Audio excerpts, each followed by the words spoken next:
Hey everyone, Kristen here, and today I just want to check in with you and ask you how you doing, how you going.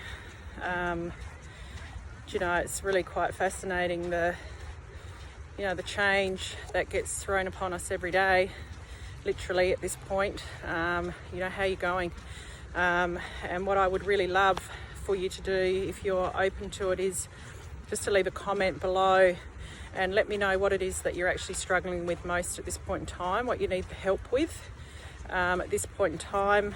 And by all means, you can message me if you want to just share a little bit more or share it more personally than just a message below. But what I do know is that when you do leave messages and you start up a conversation, it creates a community, and there will be something that you put there that somebody will be able to relate to.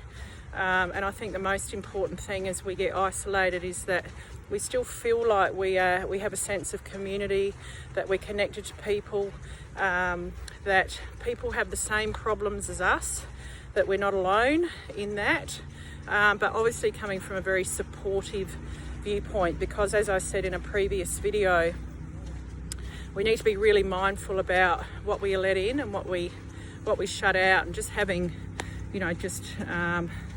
gossipy conversation about the problem is not really helpful.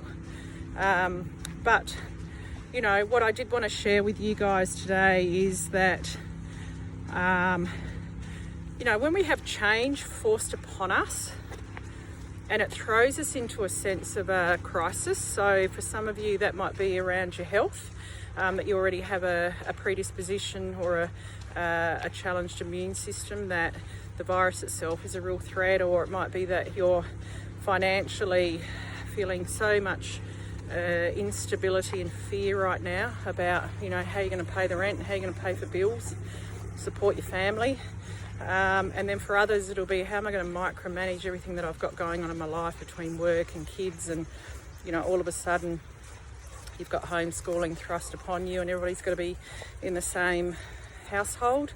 And for others it might be to do with your relationship, that you've already got a challenged relationship with your partner, and now you've actually got to spend time under the same roof and you really kind of hate each other's guts. Sorry to say that, but there are people out there with relationships like that where you're really struggling with that, and now you've got to micromanage everything. So I get it, it's all very, very real.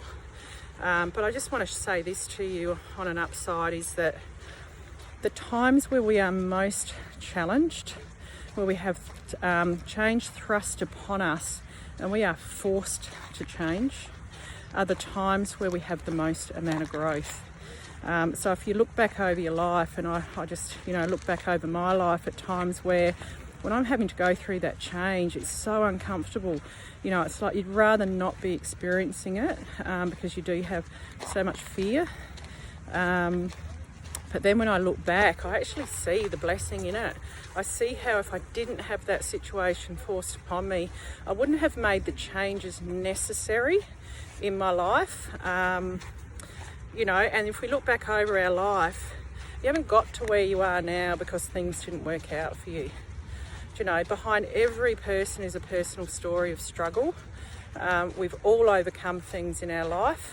This is not going to be any different. And the most important thing is that we stay in the game. So if you look at the times that you've overcome challenges and you've stuck it out and you've found a way, and it's really quite amazing how we have an internal guidance system in us that literally is there to support us. And somehow, if you look back over your lifetime, you've actually kind of got through some pretty big stuff. And it might be that you have reoccurring shitty stuff happen to you in your life, and there'll be a reason why that's happening. I can definitely help you with that. But if you have a sense of community, there's people out there that are willing to help you, like myself.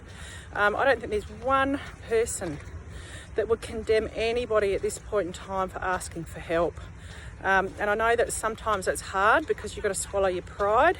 I understand that too, because I'm a very proud person.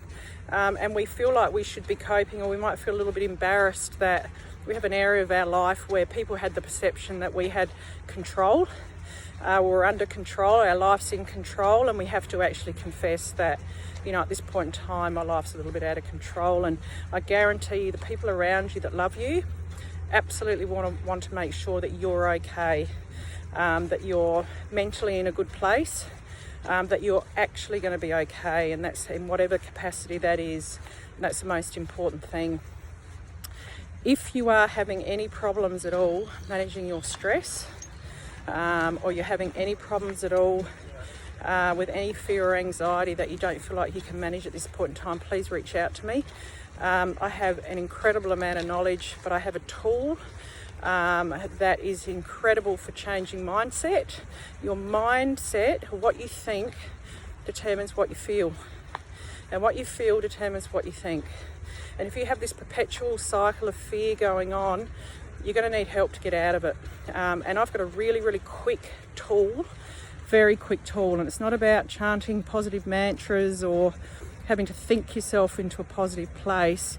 It's actually taking away that initial stress and changing the beliefs that are creating the fear, so you can actually start to be much more strategic, a lot more balanced, a lot more peaceful, a lot more confident in the process and yourself moving forward. So please leave comments down below with whatever it is that you're needing help with right now, and by all means reach out to me if you personally need some assistance, and we'll have a conversation. So all right guys, keep up the good work, and I'll look forward to connecting with you on the next video. Bye for now.